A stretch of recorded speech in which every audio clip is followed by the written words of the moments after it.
So one night after a long day of detailing, I think I had 4, maybe 5 cars that day, I go out to dinner with a friend of mine who so happens to be my videographer and editor.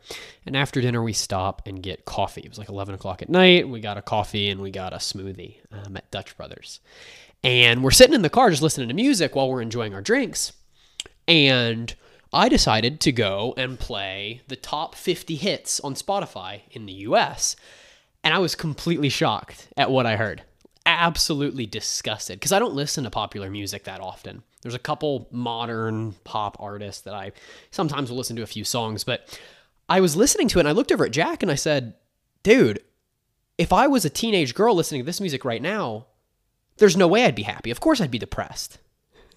And it's been a while since I've been to school, to middle school or high school, but from what I understand, most people that are my age or a bit younger or even a little bit older are absolutely depressed, and the suicide rate is through the roof. And I think a big part of that has to do with the music. So we were comparing and contrasting the top 50 songs like Olivia Rodrigo, whatever the hell, against stuff like Bob Marley, because coincidentally his One Love movie had just come out. If you haven't seen it in theaters, phenomenal movie. Bob Marley was a Jamaican singer-songwriter that led a little bit of a cultural revolution in Jamaica against the government, that sort of thing. And his music's crazy uplifting. So we were just comparing the two kinds of music and realizing that it's a no-brainer. It makes sense why people are depressed. It makes sense why people hate their lives based on the music they listen to. So that got me thinking about, what is the optimal kind of music or podcasts to listen to as a detailer? And I really believe that one of the greatest parts of being a full-time or a part-time detailer is the opportunity that you have to program your mind with the message that you want to be inside of you 24/7. And I can honestly attribute a lot of my success as a detailer and as an entrepreneur to the podcast that I listened to early on in my grind. I remember back at the end of 2022, beginning of 2023, listening to a ton of, success guru podcasts. And it took me a while to find the voices that I liked listening to. But eventually, once I found a few voices that were really worth paying attention to, my business started to pick up, because that's what I was listening to 8 to 10 hours a day, right? So it's a no-brainer that what you listen to all the time is going to have a physical manifestation in your life, whether it be through business or your emotions, right? People that are in relationships and listen to all this like sad music, and they end up breaking up, and then they end up, listening to all this sad music, going for drives, just woe is me, right? This mentality that a lot of people our age seem to have. It's like, well, no wonder you're sad. You're putting stuff in your ear, in your mind, 24/7 that is leading you to be sad. So on the reverse side, we can use this as an opportunity to program ourselves for success, and that's what we're going to talk about in this video. And as always, if you need help starting or growing your detailing business, my Instagram is in the link in the description below. I answer every single DM. So in case you haven't checked me out there, go ahead and send me a DM. Would love to connect. So since I've already set the scene for you and really explained how music gets into your soul based on how often you listen to it and what kind of messaging you're listening to, I want to say this one-liner that I wrote down as I was making notes for this video that I thought was really powerful.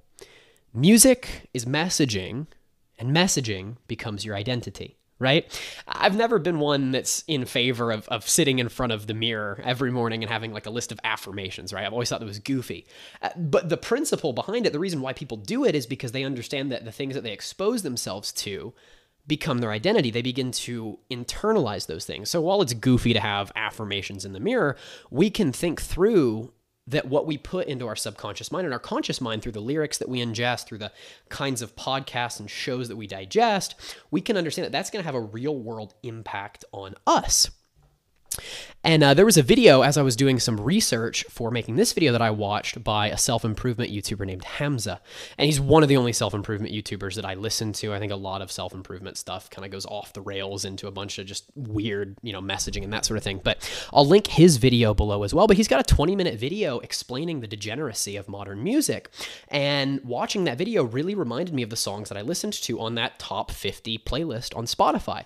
It's music that is just so depraved and dives into the worst parts of our society. Things with just blatantly sexual themes, things with, just violence against each other, revenge, that sort of thing. This is what you're putting into your mind if you listen to modern music. And this ties back to the original story that I told you at the start of the videos. No wonder people are angry. No wonder people hate their lives, hate each other. No wonder nobody gets along. You know what I mean? So that brings me to, what music do I listen to when I detail? And I've gone through several phases of different artists. I've never been the kind of person to compile a bunch of my favorite songs into a playlist, right? Instead, for me, I'll exhaust one artist and then move on to the next. So I'll try to listen to, full albums from one person and then find another person that kind of fits what I'm looking for.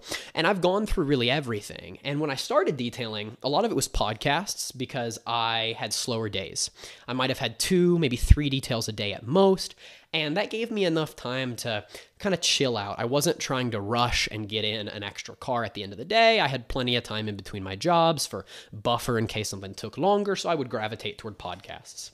And that's something that I think is super valuable as you start a detailing business, because you can kind of, once you get decent at detailing, you can kind of just go mindless with it, right? You can do a good job and listen to a podcast or an audiobook, something educational. But then as time moves on and you start to have more and more jobs to do, you're going to move slower with a podcast or an audiobook, or you're going to move fast, but you're not going to actually learn from what you're listening to. So at that point, it just becomes useless. So once we started taking on 4, 5, sometimes 6 details a day, that's when I really started diving into what music helps me get through the day, what helps me detail faster. And I found that a lot of rap music really helps, just because it's fast paced, it's motivating. The same kind of stuff you would listen to for a workout in the gym is what I would listen to while detailing, because it just, it's one after another, the beats, the song, everything. It just pushes you through the day, makes you go a whole lot quicker. And that's when I started really paying attention to the lyrics. I was like, man, this is not great. So then it became a journey of, how do I find something that's uplifting for the soul, that's, programming me correctly, but still kind of upbeat, still fast-paced enough. And some people, they do like these classical music dopamine detoxes where all they're going to listen to is like Mozart or Bach or whatever. It's not going to work when you're detailing, right? I mean, that's just going to put you to sleep. So the instrumental music that I found that I like is super upbeat, maybe stuff from like video games. I don't play a ton of games, but stuff that's kind of retro, it's kind of fast-paced. In terms of the popular music that I listen to, I like a lot of Kanye West. It all depends on the song, though, because some of his stuff is quite degenerate, especially his newer album. Bob Marley is phenomenal. I went to watch his movie that came out recently about his life, and if you don't know about Bob Marley, like I said at the start of the video, he's a Jamaican artist that led a revolution, a cultural revolution against the government, and they tried to kill him several times. But his music is super uplifting, and listening and comparing and contrasting Bob Marley's music from some of the modern hip-hop, pop music, whatever that we have here in the West, it made me realize that in a culture where life is so comfortable, right, where we don't really have to worry about getting shot or the government coming and putting us in prison, we kind of manufacture our own crisis and discomfort through our music and through our culture. We don't have to worry about a whole lot. So as humans, we feel the need to have some internal struggle going on. So then that leads us to create music that brings us down. It lowers our vibration. But then if you look at someone like Bob Marley, he didn't have time to get down on himself, right? Because he was constantly being hunted by the government. He ended up dying of cancer. He had a fairly sad story, but it was an inspirational story as to the kind of man that he was and how he led this cultural movement for his people. But in third world countries, places that are under threat like that, they don't have any choice but to uplift their spirits. And that's something that's super evident listening to his music versus modern music as well. Something else that I like Michael Bublé. Some of his music's really slow paced and, lovey-dovey, that sort of thing. So I can't do that while I detail, but he's got some fairly fast paced stuff in there as well. And if you're looking for more rap that really supports the idea of entrepreneurship and bettering yourself, I like Larry June, phenomenal artist. He's a business owner, got rich before he ever did music. So his story is fascinating as well. And all of his music is, it's still heavily influenced by rap and culture and that sort of thing. So you can, vibe to it, whatever you like. But at the same time, the messaging behind it is quite good. Now, as far as podcasts are concerned, I'll give you some of my recommendations there. Luke Belmar, a massive inspiration of mine, has been kind of my digital mentor. I don't know the guy, but for the past year and a half, been really consuming his information. And he's an e-commerce and crypto guy, right? So he's never done detailing or anything like that. But the way he thinks about the world and the way he approaches business is absolutely fascinating. There's so much content around him that you can find.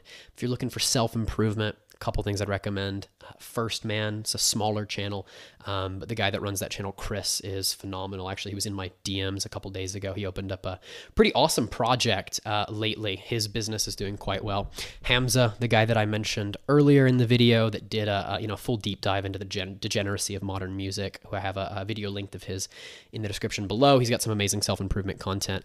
Modern Wisdom with Chris Williamson. He's had big guests on like Jordan Peterson, David Goggins.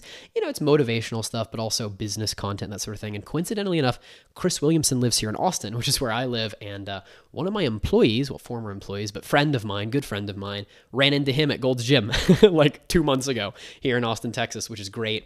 And then somebody that I've been listening to lately as well that's fairly new on the scene is George Janko.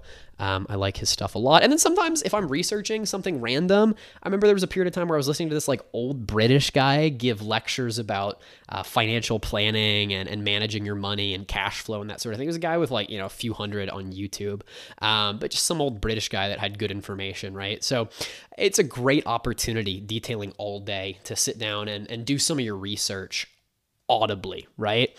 We don't always have time as hard workers and entrepreneurs to sit on the computer and do a bunch of reading and that sort of thing. So if you can figure out what book you'd like to read or what kind of person you'd like to listen to, just download the book on Audible instead, or find some lectures about something it's important to you at the season of the business that you're in.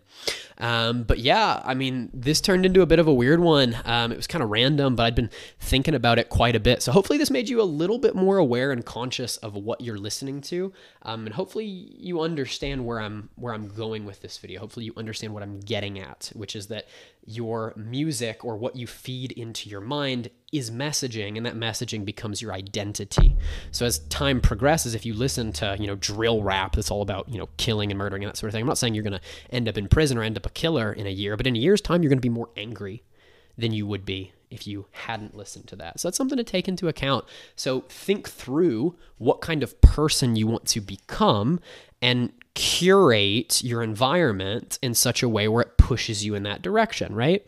So as detailers, I'm honestly getting tired of hearing people blabber on and on about what soap they should use. I really want to talk about the things that really matter to the community and to young entrepreneurs, because a lot of the guys in the detailing game, man, a lot of us are young, and I've found success at a young age, but I get DMs from people that are anywhere from, 15 to early 20s every single day asking, hey, how do I grow my detailing business? I don't know anybody that's my age that has the same mentality that I do. We've got a lot of young people influenced by big entrepreneurial names, big influencers, that sort of thing, that have these mentalities that are, that are beneficial for young guys, that are beneficial for the entrepreneurial journey. But I don't think we have anyone that embodies that in the detailing space. Everybody just talks about soap. So that's the whole point of this video. The past few videos that I've been doing as well that are kind of sit down style like this. So if this is something that you like, go ahead and let me know. Drop me a comment, shoot me a DM. But I am working on some fairly big projects for those of you that need help with the actual detailing side of things. Got a few big videos dropping, and by the time you're watching this video, we're probably at 5,000 subscribers. I'll hit 50K by the end of the year. Hold me to it. So once again, think of the hustle as a great opportunity to program your mind for success. And hopefully you enjoyed this video. We will be chatting soon.